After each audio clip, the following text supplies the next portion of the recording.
ಕರ್ನಾಟಕ ರಾಜ್ಯದ ಮೊಳಕಾಲ್ಮೂರು ಕ್ಷೇತ್ರವನ್ನು ಸರ್ವತೋಮುಖ ಅಭಿವೃದ್ಧಿಗೆ ಕೊಂಡೊಯ್ಯಲು ಮೊಳಕಾಲ್ಮೂರು ಶಾಸಕ ಎನ್.ವೈ. ಗೋಪಾಲಕೃಷ್ಣನ್ ಅವರಿಗೆ ಮಂತ್ರಿ ಸ್ಥಾನ ನೀಡುವಂತೆ ರಾಜ್ಯದ ಅಹಿಂದ ನಾಯಕ ಎಂದು ಗುರುತಿಸಿಕೊಂಡಿರುವ ರಾಜ್ಯ ರಾಜಕಾರಣದಲ್ಲಿ ತಮ್ಮ ಸಿದ್ಧಾಂತದ ಮೂಲಕ ಮನೆ ಮಾತಾದವರು. ಮುಖ್ಯಮಂತ್ರಿ ಸಿದ್ದರಾಮಯ್ಯ, ಡಿಕೆ ಶಿವಕುಮಾರ್ ಅವರಿಗೆ ಕೆಡಿಪಿ ಸದಸ್ಯ ಜಾಕೀರ್ ಹುಸೇನ್ ಮನವಿ ಮಾಡಿಕೊಂಡಿದ್ದಾರೆ.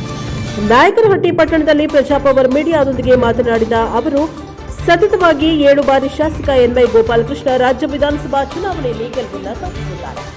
ಅತ್ಯಂತ ಸರಳ ಸಜ್ಜನಿಕೆ ವ್ಯಕ್ತಿ ಕೂಡ ಆಗಿದ್ದಾರೆ. ಎಲ್ಲ ಜಾತಿ ಧರ್ಮದವರನ್ನ ಪ್ರೀತಿಸುತ್ತಾರೆ ಎಂದರು. ತಮ್ಮದೇ ಆದ ರಾಜಕೀಯ ವರ್ಚಸ್ಸನ್ನ ಹೊಂದಿರುವಂತಹ ಎನ್.ವೈ. ಗೋಪಾಲಕೃಷ್ಣ ಅವರಿಗೆ ಈ ಬಾರಿ ಮಂತ್ರಿ ಮಂಡಲದ ಪುನರ್ರಚನೆ ಸಂದರ್ಭದಲ್ಲಿ ಸಚಿವರನ್ನಾಗಿ ಮಾಡಿ ಆಯ್ಕೆ ಮಾಡಬೇಕು ಎಂದು ವಿನಂತಿಯನ್ನ ಮಾಡಿಕೊಂಡಿದ್ದಾರೆ. Bureau report Harish, NKS TV4, Nayakanahatti.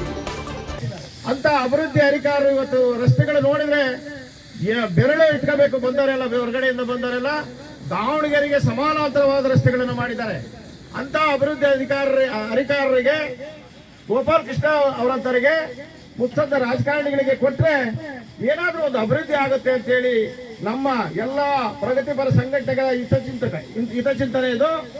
ಅದರಿಂದ ಇವರಿಗೆ ನಾಳೆ ಕ್ಯಾಬಿನೆಟ್ ಪುನರಾಯ್ಕೆ ಆಗುತ್ತೆ.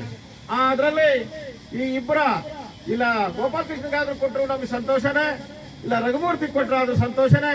ಅಷ್ಟು 2 ಕ್ಷೇತ್ರದ ಶಾಸಕರಲ್ಲಿ ಯಾರಿಗೆ ಕೊಟ್ಟರು ಕೂಡ ಕ್ಯಾಬಿನೆಟ್ ದರ್ಜೆ ಸ್ಥಾನಮಾನ ಕೊಡಬೇಕು, ಸಚಿವ ಸ್ಥಾನ ಕೊಡಬೇಕು. ಮತ್ತೆ ಈ ಜಿಲ್ಲೆ ಉಸ್ತುವಾರಿ ಸಚಿವ ಸ್ಥಾನವನ್ನು ಕೊಟ್ಟರೆ ಮಾತ್ರ ನಮಗೆ ಅನುದಾನವನ್ನು ತಗೊಂಡ್ಬಂದು ಇಲ್ಲಿ 2 ತಾಲೂಕುಗಳನ್ನು ಅಭಿವೃದ್ಧಿ ಮಾಡೋದಕ್ಕಾಗುತ್ತೆ. ಇಲ್ಲಿ ನಮಗೆ ನೀರಾವರಿ ಬಹಳ ಇಡೀ ಸ್ವತಂತ್ರ ಬಂದ ಮೇಲೆ ಒಂದು ಕೆರೆಗೂ ನೀರು ಯಾರು ತಂದು ಕೊಟ್ಟಿಲ್ಲ. ನಾವು ರಾಂಪುರದಿಂದ ಪಾದಯಾತ್ರೆ ಮಾಡಿದ್ವಿ, ಚಿತ್ರದುರ್ಗವರೆಗೂ 4 ದಿವಸ ಪಾದಯಾತ್ರೆ. ಇವತ್ತು ಘೋಷಣೆ ಮಾಡಿದಂತ ನೀರಾವರಿ ಕೊಡ್ತೀವಿ ಈ ಜಿಲ್ಲೆಗೆ ಅಂತಂದ್ರೆ ನಮ್ದು ಯಾವುದೇ ಒಂದು ಕೆರೆಗೂ ನೀರು ಬರಲಿಲ್ಲ. ಯಾಕಂದ್ರೆ ರಾಜಕೀಯ ಹಿತಾಸಕ್ತಿ ಕೊರತೆ. ಇಲ್ಲಿ ಪ್ರಬಲವಾಗಿ ನಾವು ರೈತರು, ದಲಿತರು, ಕೂಲಿಕಾರರು ಕೂಗ್ಲಿಲ್ಲ. ನಾವು ಯಾರೋ ಮಾಡ್ತಾರೆ ಅಂತ ನಾವು ಕೂತಿದೀವಿ. ಯಾರು ನಮ್ಮ ಮಂಥನಗಳನ್ನ ಸರ್ ಮಾಡಲ್ಲ, ನಾವೇ ಸರ್ ಮಾಡ್ಕೋಬೇಕು. ನಮ್ಮ ಮಂಥನದಲ್ಲಿ ನಾವು ಚೆನ್ನಾಗಿರ್ಬೇಕು ಅಂದ್ರೆ ನಾವೆಲ್ಲರೂ ಕೂಡ ಕೂಗಬೇಕು. ಒಕ್ಕಟ್ಟಿನಿಂದ ಕೂಗಿದ್ರೆ ಮಾತ್ರ ಇದು ಬರುತ್ತೆ. ಇವತ್ತು ಇದಕ್ಕೆ ನಿದರ್ಶನ ನಮ್ಮ ಉತ್ತರ ಕರ್ನಾಟಕದಲ್ಲಿ ಕಬ್ಬು ಬೆಳೆಗಾರರು, ಅಲ್ಲಿ ಎಲ್ಲಾ ರಾಜಕೀಯ ಪಕ್ಷದವರು, ಅದು ಕಾಂಗ್ರೆಸ್ ದಳ ಎಲ್ಲ ಕಬ್ಬು ಬೆಳೆಯೋರು, ಅದು ಯಾವುದೇ ರಾಜಕೀಯ ಪಕ್ಷ ಇರ್ಬೋದು, ಯಾವುದೇ ಸಂಘಟಕರು ಇರ್ಬೋದು, ಎಲ್ಲರೂ ಕೂಡ ಒಂದಾಗಿ ಇವತ್ತು ಕಾರ್ಖಾನೆ ಮಾಲೀಕರು ಒಪ್ಪಲಿಲ್ಲ. ರೈತರ ಬೇಡಿಕೆಯನ್ನ 3,500 ಕೊಡ್ರಿ ಅಂದ್ರೆ ಕೊಡಕ್ ಆಗಲ್ಲ, ನಮಗೆ ನಷ್ಟ ಆಗುತ್ತೆ ಅಂತಂದ್ರು.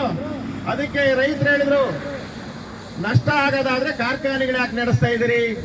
ಈಗ 25 ಕಾರ್ಖಾನೆಗಳು ಮುಂಜೂರಾತಿಗೆ ಅಪ್ಲಿಕೇಶನ್ ಯಾಕೆ ಹಾಕಿದ್ದೀರಿ ನಷ್ಟ ಆಗೋದಾದ್ರೆ ಅಂತ ಕೇಳಿದ್ರು. ಪಕ್ಕದ ಮಹಾರಾಷ್ಟ್ರದಲ್ಲಿ 3,000 ಮೊಳಕಾಲ್ಮೂರು ಕ್ಷೇತ್ರದ ರೈತರು, ದಲಿತರು, ನಾಗರಿಕರ ಪರವಾಗಿ ನಾವು ಸರ್ಕಾರಕ್ಕೆ ತಹಸೀಲ್ದಾರ್ ಅವರ ಮುಖಾಂತರ ಮಾನ್ಯ ಮುಖ್ಯಮಂತ್ರಿಗಳು ಹಾಗೂ ಉಪಮುಖ್ಯಮಂತ್ರಿಗಳಿಗೆ ನಾವು ಸಾಂಕೇತಿಕವಾಗಿ ರಸ್ತೆ ತಡೆ ಮಾಡುವ ಮೂಲಕ ಒಂದು ಮನವಿಯನ್ನ ಕೊಡ್ತಾ ಇದ್ದೀವಿ.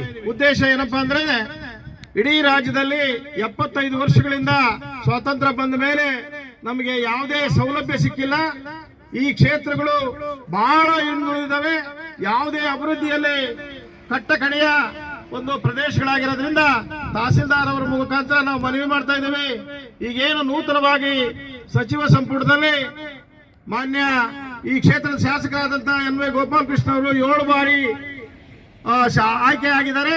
ಮತ್ತೆ ಹಿರಿಯ ಮುತ್ಸದ್ದಿಗಳು ಕೂಡ ಅವರು ಈ ಚಳ್ಳಕೆರೆ ಕ್ಷೇತ್ರದ ಶಾಸಕರಾಗಿರ್ತಕ್ಕಂಥ ರಘುಮೂರ್ತಿ ಅವರು ಸತತವಾಗಿ 3 ಸಾರಿ ಆಯ್ಕೆ ಆಗಿದ್ದಾರೆ. ಮತ್ತೆ ಅವರು ಅಭಿವೃದ್ಧಿ ಅಧಿಕಾರರು. ಚಳ್ಳಕೆರೆ ನೋಡಿದ್ರೆ ಗೊತ್ತಾಗುತ್ತೆ ಇಲ್ಲಿಯ ಶಾಸಕರು ಯಾರು ಅಂತೇಳಿ. ಯಾವುದೇ ರಾಜ್ಯ ಜನ ಓಡಾಡಿದ್ರು ಕೂಡ ಗೊತ್ತಾಗುತ್ತೆ.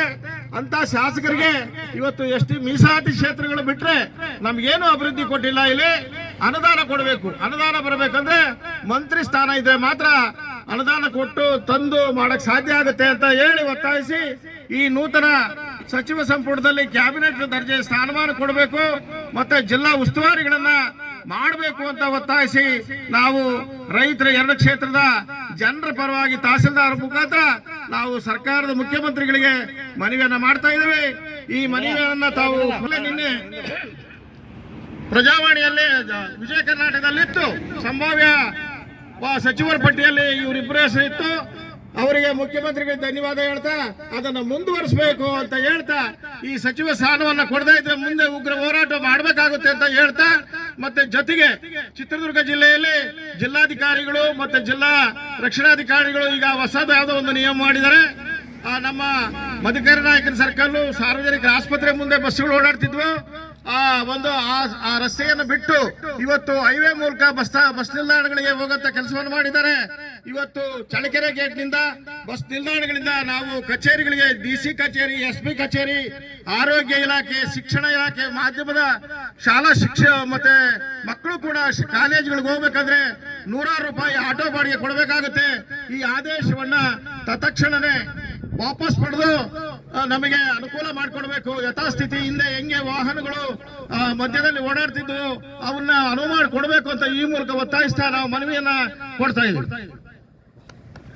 ಕರ್ನಾಟಕ ರಾಜ್ಯ ರೈತ ಸಂಘಕ್ಕೆ, ರೈತ ಹೋರಾಟಕ್ಕೆ, ರೈತ ಚಳವಳಿಗೆ, ರೈತ ಹೋರಾಟಕ್ಕೆ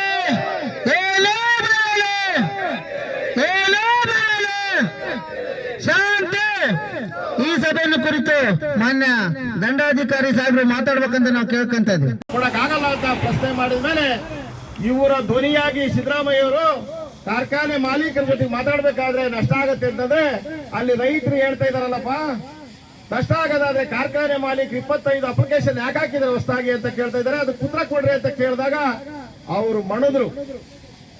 ಏನು ರೈತರ ಬೇಡಿಕೆಗೆ ಸ್ಪಂದನೆ ಮಾಡಿ ನಾವು ಕೂಡ ಇಲ್ಲಿ ನಮಗೇನು ಸೌಲಭ್ಯ ಬೇಕು, ನೀರಾವರಿ ಸೌಲಭ್ಯ ಬೇಕು, ಶಿಕ್ಷಣ ಬೇಕು, ಅಭಿವೃದ್ಧಿಗೆ ಎಲ್ಲಾ ಮೂಲಭೂತ ಸೌಲಭ್ಯ ಕೊಟ್ರೆ ನಾವು ಕೂಡ ಈ ತಾಲೂಕುಗಳು ಬರಗಾಲದ ಹಣಪಟ್ಟಿಯಿಂದ ನಾವು ವಿಮುಕ್ತರಾಗ್ತೀವಿ. ಇಲ್ಲಿಯ ಪರಿಶಿಷ್ಟ ಜಾತಿ, ಪರಿಶಿಷ್ಟ ಪಂಗಡ, ಇನ್ನುಳಿದ ಎಲ್ಲ ವರ್ಗದವರು ಕೂಡ ಸಮಾನಾಂತರವಾಗಿ ಮುಂದುವರಿಯಕ್ಕೆ ಸಾಧ್ಯ ಆಗುತ್ತೆ. ಅದರಿಂದ ತಾವುಗಳು ಈ ಒಂದು ಸಚಿವ ಸಂಪುಟದಲ್ಲಿ ನಮಗೆ ಮಂತ್ರಿ ಸ್ಥಾನ 2 ತಾಲೂಕಿನ ಕ್ಷೇತ್ರಗಳ ಶಾಸಕರಿಗೆ ಕೊಡಬೇಕು ಅಂತ ಒತ್ತಾಯ ಮಾಡೋದಕ್ಕೆ ಇವತ್ತು ಸಾಂಕೇತಿಕವಾಗಿ ಮಾಡ್ತಾ ಇದ್ದೀವಿ. ಯಾಕಂದ್ರೆ ನಮಗೆ ಬೇರೆ ಮೂಲದಿಂದ ಬಂದಿರೋ ಮಾಹಿತಿ ಪ್ರಕಾರವಾಗಿ ನಿನ್ನೆ ವಿಜಯ ಕರ್ನಾಟಕದಲ್ಲಿ ಮುಖಪುಟದಲ್ಲಿತ್ತು, ರಘುಮೂರ್ತಿ ಮತ್ತು NY ಗೋಪಾಲಕೃಷ್ಣನವರು ಸಂಭಾವ್ಯ ಸಚಿವರ ಪಟ್ಟಿಯಲ್ಲಿದ್ರು.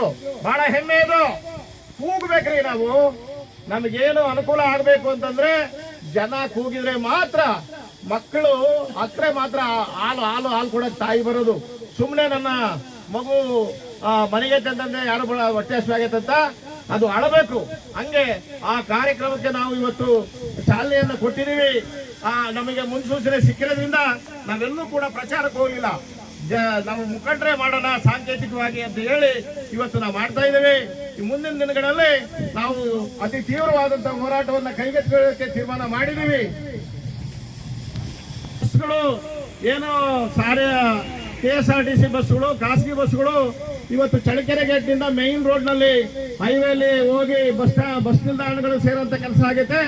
ಇವತ್ತು ಪ್ರಯಾಣಿಕರಿಗೆ ತುಂಬಲಾರದ ಹೊರೆ ಆಗ್ತಾ ಇದೆ. ಇವತ್ತು ಆಟೋಗಳು ಹಿಡ್ಕೊಂಡು ನಾವು DC ಆಫೀಸು, SP ಆಫೀಸು, ಇಲ್ಲ ನೀರಾವರಿ ಆಫೀಸ್ ಆಗ್ಲಿ, ಕೋರ್ಟ್ಗಾಗ್ಲಿ ಹೋಗ್ಬೇಕಾದಂತ ಪರಿಸ್ಥಿತಿ ಬಂದಿದೆ. ಅದರಿಂದ ಯಥಾ ಪ್ರಕಾರವಾಗಿ ಏನು ನಾವು ಚಳ್ಳಕೆರೆ ಗೇಟ್ನಿಂದ ಸಾರ್ವಜನಿಕರ ಆಸ್ಪತ್ರೆ IB ಮತ್ತೆ ಗಾಂಧಿ ವೃತ್ತದ ಮೂಲಕ ಏನು ಇಂದಿನಿಂದ ಸಂಚರಿಸ್ತಾ ಇದ್ದೀವಿ, ಆ ತರ ಓಡಾಡಬೇಕು. ಜಿಲ್ಲಾಧಿಕಾರಿಗಳು ಮತ್ತು ಜಿಲ್ಲಾ ರಕ್ಷಣಾಧಿಕಾರಿಗಳು ಯಥಾಸ್ಥಿತಿ